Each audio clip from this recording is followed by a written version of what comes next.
when we talk about history, it affects all of us. But more importantly, we need to learn from what's happened and make sure it doesn't happen again. We're building this highway. Eisenhower wants this highway put through, so we're going to do it. They came to my aunt and they told her, we're going to take half of your house. There's going to be part of your house we don't want. Now you can keep that property and pay the taxes or give it to us. Their family is still paying taxes on that, still to this day. We survived, and we're survivors here. Whatever happens, we're going to survive, and we're going to make the best of this. I remember growing up and talking to some friends. I just found out that Globeville's in Northeast Denver, and my friends were like appalled. We're not in Northeast Denver. That doesn't exist. We're in Globeville.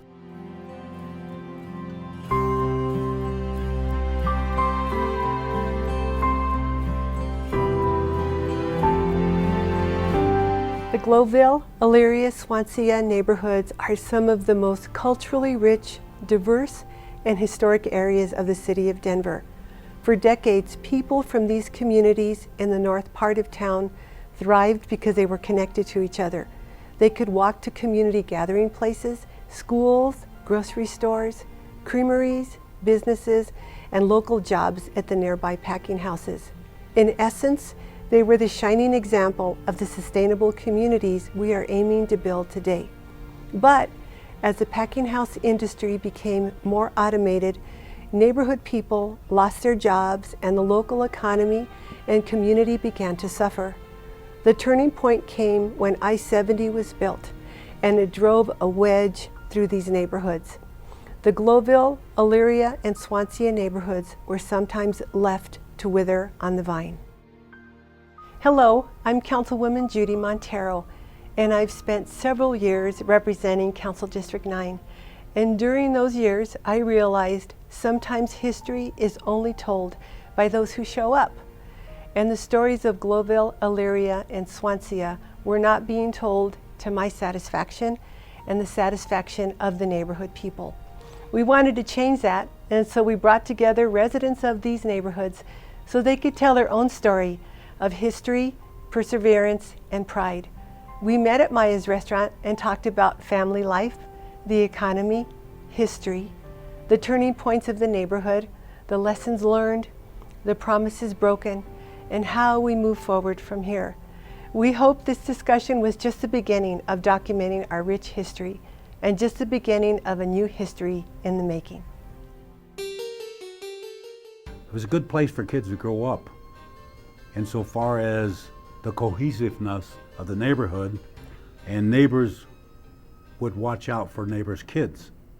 I can remember my children telling my wife, "You got spies all over the place." We're at the park and someone come up, "You better get home because I want to call your mom and let her know." You're not. But it was an idea of people caring for each other, and that was something that I think everyone that grew up there experienced, So that was very nice. Yeah, that was our village. They say it takes a village, and we definitely had the village. My mom raised 8 kids there, and she worked at Ridge State Home and Training School, and she worked hard so that she could get us out of the projects. And you know where she moved? Across the street. So she didn't want to leave the neighborhood because it was a great neighborhood.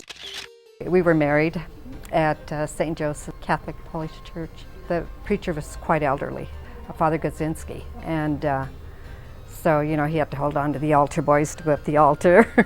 They had a procession for their wedding under the viaduct. We walked from the church under the viaduct to our house with musicians leading. Under I-70. Yes. Yes. It's amazing. Had a guitar and a violin player. Oh. I don't know if there were more churches or more bars, but the point was that there were many. It was plentiful. There was Don's Drive-In on 38th and Brighton Boulevard. Then he had another one on 38th and Wine Coop, and then it blew up. My grandfather was the town drunk, and he lived in the back, and he got blown out. Oh, he was fine. He was passed out and they blew him right out of the thing, so we had to move him back home with us.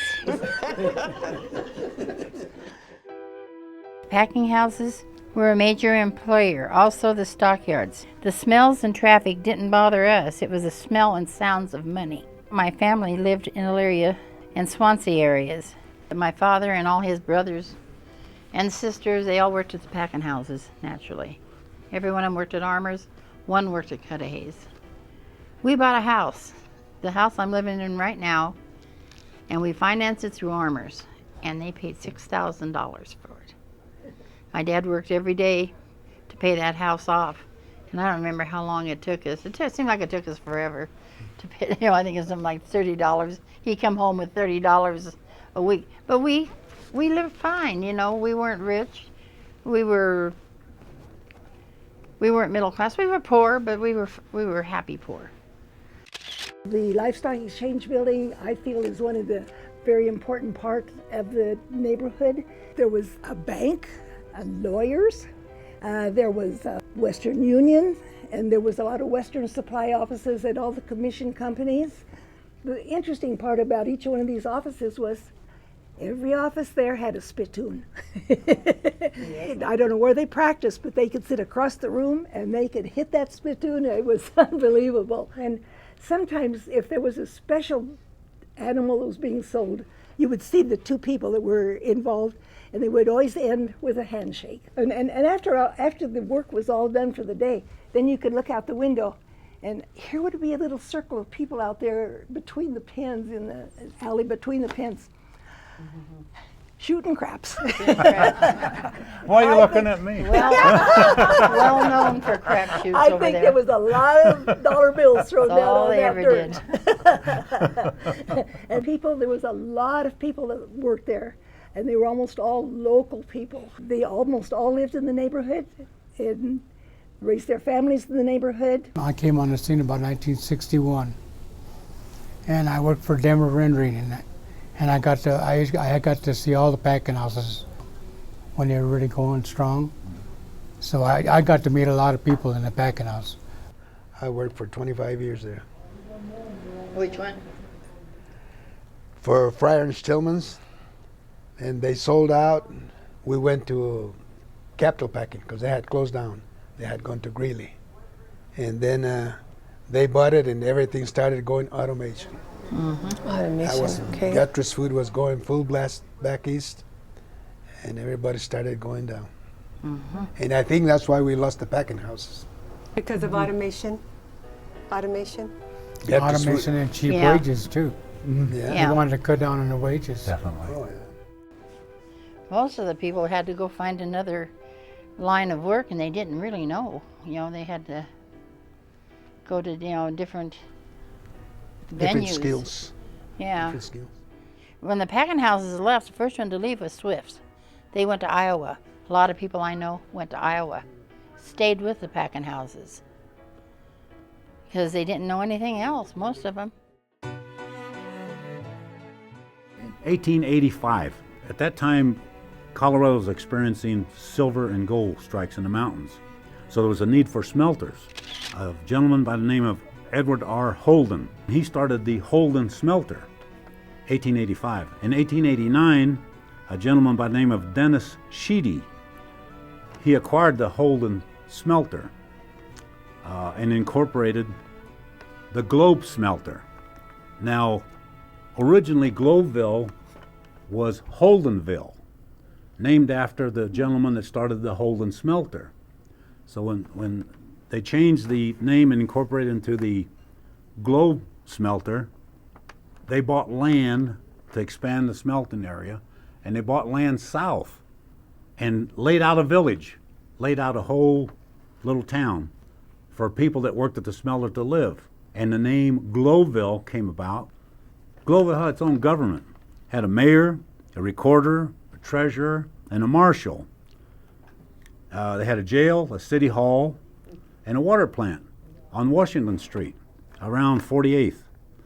The whole area at that time was populated mostly by Eastern Europeans, primarily made up of Vogeldeutsch, Polish, Slovenian, Russian, Croatian, Serbian, Czechs, and Slovak. That's my mother and father met in Glowville, Yugoslavians and Polish. And at the time, my grandmother on my mom's side did not want her to marry my dad because he was Polish and they were no good. they were very racist back then, of nationalities. You know, you stayed within your nationality. We have 3 100-year-old churches: the Russian church, Polish church, and the Yugoslavian church, which is now Hispanic. And the reason the Yugoslavians built their own church is because they were picked on by the Polish. Because the Polish used to make them sit in the back of the church and pay them booth rent, pew rent, and to go to church. So they got upset and built their own church. That community thrived for 40, 50 years, almost 2 complete generations. And that was the early beginning of Glowville until it became part of Denver in 1903. Lack of confidence pokes its head in 1920s. People had a feeling of just maybe the people downtown in Denver look at Glowville as a lost area of Denver. You know, they just like the stepchild of Denver at that point.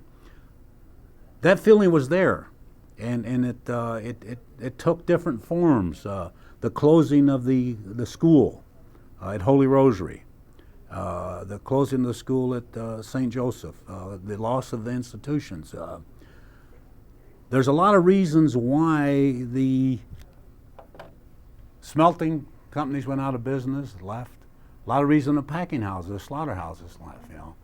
In 1970, it became very apparent that economics was going to call the shots as to the future of the packing house businesses in our area. The main thing that happened insofar as the Stapleton housing project being built, and one of the lasting impacts that I think came about because, you know, the highway and the housing project, was there was the change in the neighborhood, not just physically, racial change. Right. You had primarily Eastern European occupants. The highway, bam, there's 30 families in the heart of Glowville. Bye, adios. They're gone, and their descendants are gone. Today, Glowville is probably, I would say, 80 or more % Spanish speaking. Afro-American impact in the neighborhood left a lasting change in that neighborhood. And it's actual beneficial when people look at the contributions that have been made at different levels in city government, because again, the city had to look at the racial change in the neighborhood. And that's crucial and important that people understand this is America, and we can live together, as we have. There's a good showing that one of the smallest neighborhoods made it work, and it's working today. You know? That's right. The glue that kept Glowville together, the fact that we were so diverse, and it's unfortunate, but we were forgotten. We were a community that was often forgotten by the city. And so what do you do when the system forgets you as a people? You hold together. You continue to have your culture, your different community events, and hold to those events and those cultural events and those cultural experiences, so that the new generation, the children, could continue to have those experiences. I remember hearing about the horse races in Glowville and the carnitas that they used to make, and so these different events that different communities and families would gather and create safe spaces for children. That rec center was like a place for us to go and play and get off steam, get our homework done, meet with adults that would really care for us as well, and it just was really nice, and still is. But the recreation center served the entire community there, not just Stapleton. And that's how our families became, you know, closer, because You know, Everybody came up and Yeah. we played team work sports your and families too, you know. ceramics So, and the whole different bit, yeah. things there. It was a big part of the community, you know, all the way across, yeah. That's what Swansea had, and then they closed the school because their rec center was in the school. Right, yeah. And we played ball for them. And it was fun. We'd go to all the places. But then after Swansea closed down, there was nothing. So we spent our time in the cemetery. We figured we're going to go someplace where they want us.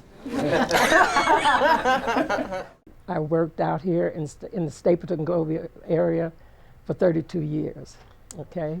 I was sent out here really from St. Charles Recreation Center. There had been a problem there, and the manager at that time felt that I was the one needed to go because I could deal better with the kids because of the way I grew up. I enjoyed doing what I did, working with the community. When I was working with the city and the things that we would write for capital equipment and stuff, I really had to fight to get those things for the community. And I even used part of my budget to help the medical center because they did not have the budget, and we always bought extra stuff for them when they got it, and it shouldn't be that way. I just love living in Globeville. I have never had any problems here. My kids grew up here, and they all went to college, and they all have good jobs, and I'm happy. It's a good really neighborhood to grow up neighborhood. in. Yeah. Shannon? And Romelia's children are just some of the children that we were very, very proud of because we always had homework help. We had, you know, a real variety of activities for kids to participate in. And the successes of kids. One of Romelia's sons went to Notre Dame. 2 of the kids from the projects went to Colorado College on full rides. And the list goes on and on. I mean, we don't have time today to talk about that, but that impact, and I think what one of the kids told me has always has been so important. He said, you know, if I hadn't been able to get off of that school bus and come into that rec center every day, I don't know what would have happened to me. And I think that's incredible. That's right. That government money, the city and county of Denver funded that effort. Right now, I always say I live under the bridge. Well, I'm not lying. I live right next to the ramp, and I'm almost under the bridge. My family's lived there, like I said, for many, many years, and they took 3 of our houses. But when they were going to build this fabulous highway, they never came to none of us, never said a word. And we're building this highway. Eisenhower wants this highway put through, so we're going to do it. They came to my aunt, and they told her, we're going to take half of your house. There's going to be part of your house we don't want. Now you can keep that property and pay the taxes or give it to us. Their family is still paying taxes on that, on a car width, still to this day. That's been how many years? 50 years ago? And my dad had a garage right there by the highway, and they made that into a dead-end street. No one could come into his garage and no one could go out. And thank God I had some relatives. My aunt, that they took half of her house, opened a road for him to get his cars back to the garage, and her daughter had an alleyway, which was her property, but she made an alley for my dad. If not, my dad would have lost his business. But he was too afraid to fight City Hall. He was afraid that they were going to come down with eminent domain. They lived during the Depression, and my mom and dad, they weren't stupid, but they were so scared. My mom almost starved to death during Depression. She says, I'll never be able to go through it again. And I think that if they would have got up and fought like we're trying to do now, maybe something would have been done. People started moving away after they put that highway. No one wanted to live under that bridge. Places started closing down. We had lost our Safeway store. We lost all of our little businesses. And people just kept on moving. And the ones that moved out either sold the house or rented it out and didn't care who they rented it to. Yes. Then the neighborhood started getting trashy. And no one wanted to live down there. And the property values dropped. You know, property values are terrible. Even to this day, they're terrible down there. Institutions that were usually thriving and going well, they changed. And we're left with hulks, vacant buildings where industries provided work for people and left everything else there. Bad things that were left there, you know, unhealthy things. And that's part of the legacy of the impact or lack of impact, economic impact in the neighborhood. I remember driving under all the rubble and hubble and mess that was in there all the time. And my daughter was working at the little kind of a dry goods store that was right there in the shopping center. And she says, oh, it was just terrible. It was so messy all the time. But we survived, and we're survivors here. Whatever happens, we're going to survive, and we're going to make the best of this. In fact, right now, people are moving, families that moved out, some of their kids are moving back in. It's just amazing. And I'm so proud of it. I purchased a home in Gloveville. My mother has a home in Gloveville. I decided that if my mother is close in this community, this is my community. I feel safe in my community. I feel welcome in my community, and it's an amazing place. When Betty mentioned losing her parents losing half the house to the highway, that happened again in the 70s. Correct me. When Lambert's, they were bringing a new section up. And they came in, and Lambert's actually started in a house. I can remember that was handy for us because they had automotive parts and a mechanic shop. So we were only a block away, and it was handy. But I can remember standing at a counter waiting for parts, and I kind of sensed, I looked down and said, well, this is a windowsill. I'm standing at a window. It had been a house, and that was a window. But they built on quite a large block building right now, kind of where the 7-Eleven is, or up to it. And when the highway came through, they said, okay, we're going to take half this building. And they're not knocking CDOT, but what were they going to do? And the two Lambert brothers says, we can't survive. We can't use the rest of the building. But they were going to pay taxes on the half they couldn't use. And they were going to take that. Well, anyway, they went to court, and CDOT finally came back and took the whole thing. That highway would have never been built today. You know? But that's history. Now we need to figure out what can we do about use it. The monstrosity. Yeah. We got to use it now. The thing that's important to us today, I think, in relationship to, say, I-70, is how can we sit back after what we've gone through, what our families have gone through, and accept what a bureaucratic branch of government lays out for us. The attempt that was made by the people in Gloveville in the 50s to try to stop that was you know, a David and Goliath story. But it's our burden now. We have to make sure that the contamination that was left behind is dealt with. It's like people in Gloveville in the 70s when the rendering plant was at its peak. And they did provide a service for the meat industry and everyone else. However, there's problems there. And that's the problems that we have now in the Northside Park area that have to be dealt with. So we need to make sure that we formulate at least some loose approach with some guidelines to say, no, you can't do this as you had in the past. You have to at least, you know, if you're going to take a house, you can't take half a house. You know, you got to take it all. You can't take half of a business. But what they've done is they've taken half of a neighborhood, you know, all the way across. That's right. And then divided us. But we got to bridge that. We have to know our history so we don't repeat those same Exactly things. So we have to make sure that we step up and speak up and not be afraid. Exactly, yes. And as Councilwoman Montero said, what can we do not to make the same mistakes? Then we jump to the National Western. We got two things going on right now. That rail station, they're going to connect Union Station with National Western Station, and you're going to be 3 minutes from downtown on that RTD. And then the next thing is, what's going to happen? First, someone said, we can't expand because the Platte River is a constraint to our expansion.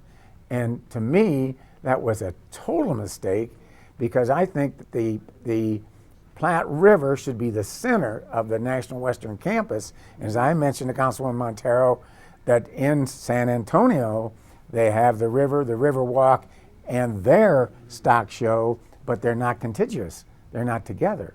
This is together, and I think it would be the greatest amenity, not only for the National Western or for Elyria, Swansea, Globeville, but for the city. I think in anything having to do with the highway, and especially National Western, that we not take any more promises, since we're going to pay for it. Yep.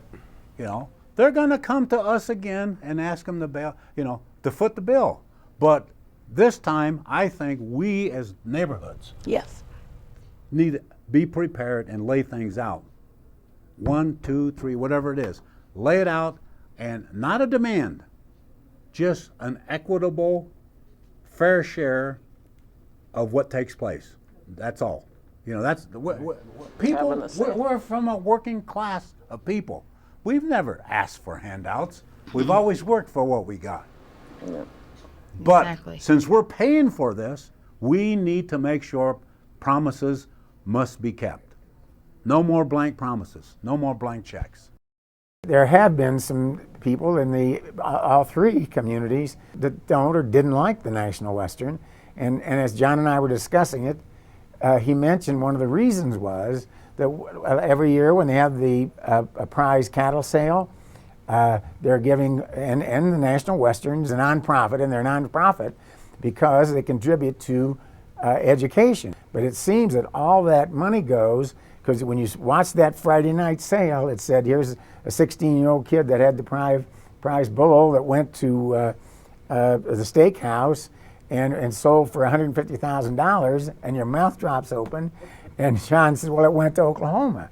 Well, maybe with the president of CSU and the agricultural aspect, and I'm sure you're all familiar with a Catch-A-Calf, maybe they could do a thing for the neighborhood and get some kids drawn out of the neighborhood to catch a calf, set up a situation where they could raise that calf, go there every morning and feed it and take care of it like they did in Oklahoma and wherever, and bring that calf back for the National Western. Maybe something like that. That's a good idea. I'm kind of a dreamer on these things, but I think the phoenix shall rise. We shall have, right now, we've got these old packing houses. They were decaying, they're falling apart. Right now we got over 30 artisans in those packing houses. Talk about a river walk, we're right there and we're on the way. And what else can we convert to make it a promise and a beautiful part of our future? And I think if we keep raising our kids here and letting them know that they're our future and that they can grow from what we've started and go ahead and make things flourish and grow and be productive part of this whole city, because that's why I brought my kids back here, because I want them to be a part of a great community and really build from here. Because if we never bring our kids back here, then we don't have a community. Thank you for watching our program. We hope you've enjoyed learning about these neighborhoods and meeting some of the residents. But this is not the end of our story. It's just the beginning. If you would like to contribute your family's stories, your time or resources to this ongoing history project, please contact my office at 720-337-7709. You will be helping to preserve the past and helping to shape the future.